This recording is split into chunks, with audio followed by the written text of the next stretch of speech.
बच्चों, कैसे हैं आप लोग? सुप्रभात। अपने कार्य को निरंतर करते रहिएगा, ठीक है।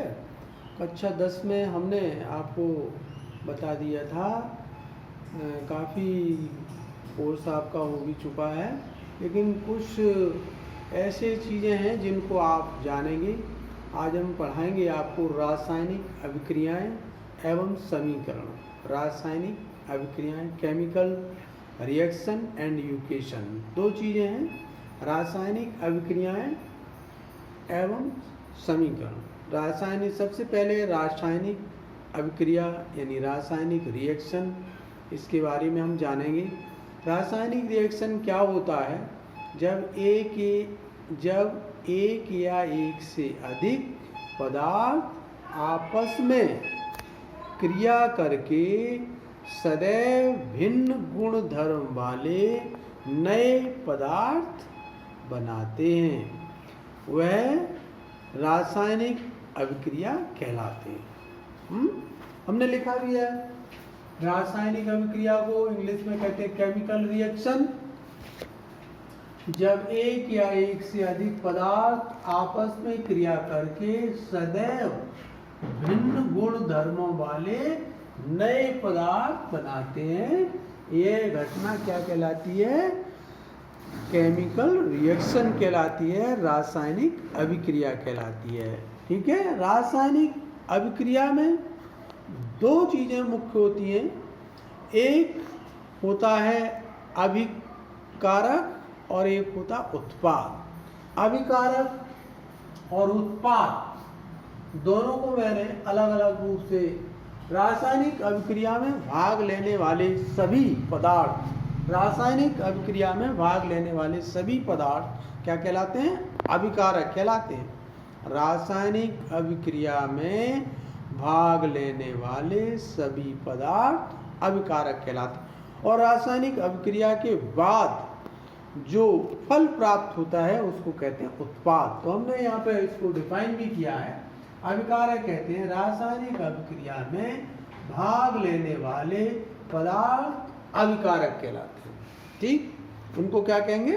अभिकारक। उत्पाद क्या होते हैं? रासायनिक अभिक्रिया के फलस्वरूप कोई क्रिया होती है तो उसके फलस्वरूप जो चीज प्राप्त होती है उसको कहते हैं उत्पाद। रासायनिक अभिक्रिया के फलस्वरूप प्राप्त पदार्थ को उत्पाद कहते हैं। हमने जैसे 2Mg plus O2, 2Mg plus O2, ये क्या कहलाता है? अभिकारक। अभिक्रिया करते हैं दोनों, ठीक है। और उत्पाद, इसके फलस्वरूप क्या प्राप्त होता है? 2MgO, इसको कहते हैं उत्पाद। अब यहाँ पे आप देख रहे हैं कि रासायनिक अभिक्रिया के दो पहलू हो गए, एक LHS और एक RHS, अर्थात एक अभिकारक और एक उत्पाद। समझ में आ गया होगा? इन दोनों की परिभाषा, उत्पाद को पहचानेंगे और अभिकारक को पहचानेंगे। LHS और RHS, LHS सदैव अभिकारक होता है, RHS सभी उत्पाद होता है, ठीक है। तो आप रासायनिक अभिक्रिया के बारे में समझ गए होंगे। यानी दो पदार्थ, दो या दो से अधिक पदार्थ क्रिया करते हैं, उनके गुण धर्म, उनके जो गुण होते हैं और उनकी प्रॉपर्टीज होती हैं वो क्या होती हैं? सभी की अलग अलग होती हैं, लेकिन मिक्स हो जाते हैं। आगे देखें, यहाँ पे देखें रासायनिक अभिक्रिया की पहचान, यानी रासायनिक अभिक्रिया हो रही है कि नहीं हो रही है, इसको कैसे पहचानेंगे। तो हमने कुछ बिंदु आपको दिए हैं, उनके द्वारा रासायनिक अभिक्रिया की पहचान भी कर सकते हैं। जैसे हमने पहला बिंदु दिया है, किसी रासायनिक अभिक्रिया की पहचान निम्न प्रेक्षणों द्वारा, निम्न प्रेक्षणों द्वारा, निम्न के प्रेक्षण देख के उसको हम बता सकते हैं। नंबर 1 है अवस्था परिवर्तन। पदार्थ कैसा था, फिर उसकी अवस्था में परिवर्तन हुआ कि नहीं हुआ, ये रासायनिक अभिक्रिया में अवस्था का परिवर्तन हो ही जाता है, तो ये उसकी पहचान है। नंबर 2 रंग परिवर्तन, उसका रंग चेंज हो जाता है, जो पदार्थ है उसका रंग कैसा हो जाता है? बदल जाता है। नंबर 3 गैस निकलना, किसी पदार्थ की रासायनिक अभिक्रिया हो रही है कि नहीं हो रही है, हो रही है तो उसमें गैस निकलेगी।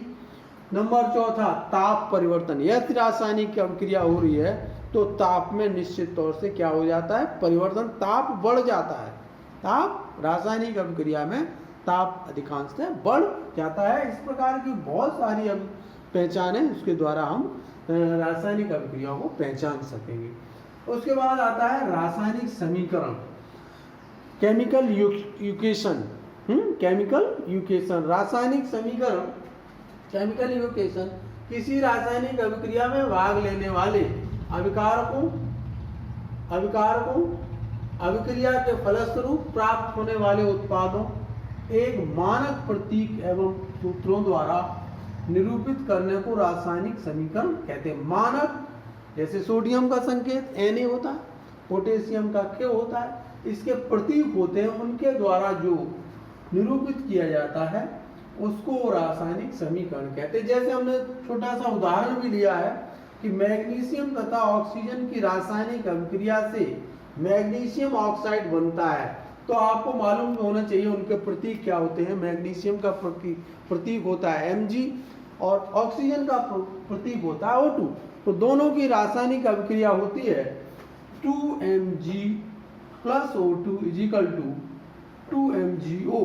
अर्थात यहाँ आप देख रहे हैं, इसको हमने पहले रासायनिक अभिक्रिया के द्वारा इसको हमने कहा था उत्पाद, इसको क्या कहा था, अभिकारक, और 2MgO कहा था उत्पाद। अर्थात इसकी भी LHS साइड है, यहाँ पे भी RHS साइड है। इसको कहते हैं रासायनिक समीकरण। इसमें यहाँ पे हमने तीर का प्रयोग किया है। तीर का प्रयोग यहाँ रासायनिक समीकरण में इसलिए किया जाता है, = बराबर का जो चिन्ह है पूरा रासायनिक विज्ञान के अंतर्गत उसको हम तीर के द्वारा प्रदर्शित करते हैं। तीर के दाएं, अब तीर की दो दिशाएं होंगी, तीर का एक दायां और एक बायां, LHS और RHS। अब यहाँ पे हम देखें संतुलित रासायनिक समीकरण। संतुलित रासायनिक समीकरण क्या होते हैं, वह रासायनिक समीकरण जिसके द्वारा दोनों पक्ष, अर्थात तीर के निशान के दाईं ओर, एक दाईं ओर होता है और एक बाईं ओर आता है। देखें, तीर के निशान के बाईं ओर और एक दाईं ओर, और दोनों पक्षों में प्रत्येक तत्व के परमाणुओं की संख्या कैसी होनी चाहिए, समान होनी चाहिए। RHS और LHS दोनों में परमाणुओं की संख्या प्रतीकों के आधार पर कैसी होनी चाहिए, समान होनी चाहिए। तो उसको हम कहते हैं संतुलित समीकरण। संतुलित समीकरण। अब इसकी ठीक उल्टा है असंतुलित रासायनिक समीकरण। असंतुलित का मतलब जो संतुलित ना हो, इसको हम दूसरी भाषा में कहते हैं, इसको कंकाली रासायनिक समीकरण भी कहते हैं। इसको क्या कहते हैं, कंकाली रासायनिक समीकरण भी कहते हैं। इसको संतुलित करने के लिए हिट एंड ट्रायल विधि का प्रयोग करते हैं। अर्थात जो समीकरण संतुलित नहीं होता है उनको प्रतीकों के माध्यम से उनके भार के अनुसार उनको हम LHS और RHS दोनों साइडों को हम क्या करते हैं, संतुलित कर लेते हैं। तो ऐसे समीकरण जो असंतुलित होते हैं, हिट एंड ट्रायल के माध्यम से, विधि के माध्यम से हम समीकरणों को क्या कर लेते हैं, संतुलित कर लेते हैं। इनको रासायनिक समीकरण के अंतर्गत हम पढ़ते हैं। ठीक है, इनको अच्छी तरह से देखिएगा और पढ़िएगा, आपको समझ में आ गया होगा। आगे हम रासायनिक समीकरण के बारे में कक्षा 10 के छात्रों को आगे फिर बताएंगे, ध्यान से देखिए। ठीक है, धन्यवाद। आज